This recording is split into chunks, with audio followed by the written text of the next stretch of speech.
Баршаңызға қайырлы күн қыздар. Бүгін банан қосылып жасалынатын ең дәмді пирогтың рецептімен бөлісемін. Сіздер де жасап көріңіздер.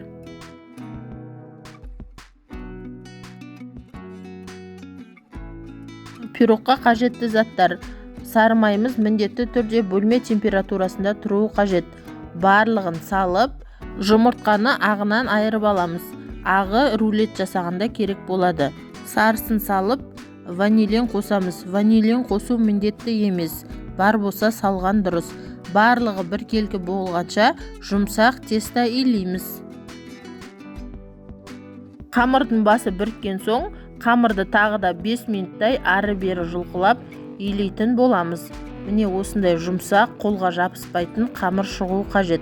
Қамырды демалдырмай-ақ, осылай сразу тапаға орналастырып пісіре берсек болады. Қамырдың бір жері қалың, бір жері жұқа болмауы керек. Қолдың вилканың көмегімен бір келке етіп тегістеп аламыз. Және алдын ала қызып тұрған пеште 180 градуста 15 минутта пісіріп аламыз. Міне видеодағыдай вилкамен тегістеп шығасыздар. Қамыр пісіп дайын болғанша кремін дайындап қоямыз. Ең алдымен творожный сырмен қант ерігенше араластырып аламыз. Қант толығымен еріген соң, үстінен сливки құйып, қоюланғанша араластырамыз. Көп араластыруға болмайды, іріп кетуі мүмкін.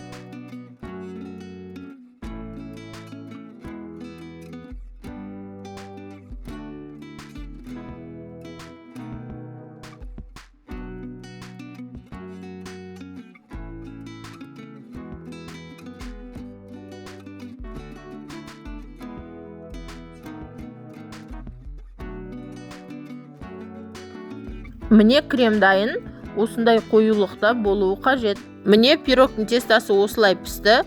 Қолға ұстағанда өте нәзік, жағымды болып шықты.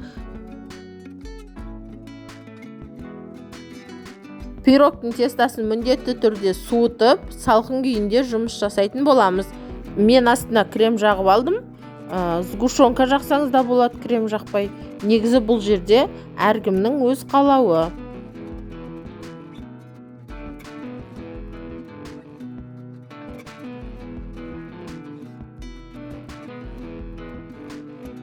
Вареный сгущенкасын салып, жақсылап тегістеп аламыз.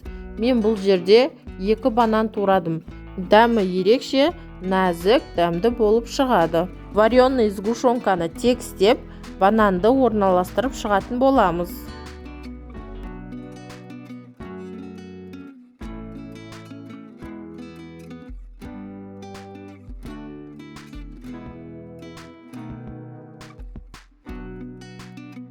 Бананның барлығын орналастырып болған соң, кремді кондитерлік пакетке салып, үстінен құйып шығатын боламыз. Кондитерлік пакет болмаса, қасықпен құйып шықсақ болады. Кремнің барлығын видеодағыдай құйып шығамыз, және үстінен қалауларыңызша әрлей берсек болады. Мен үстіне какао себе салдым.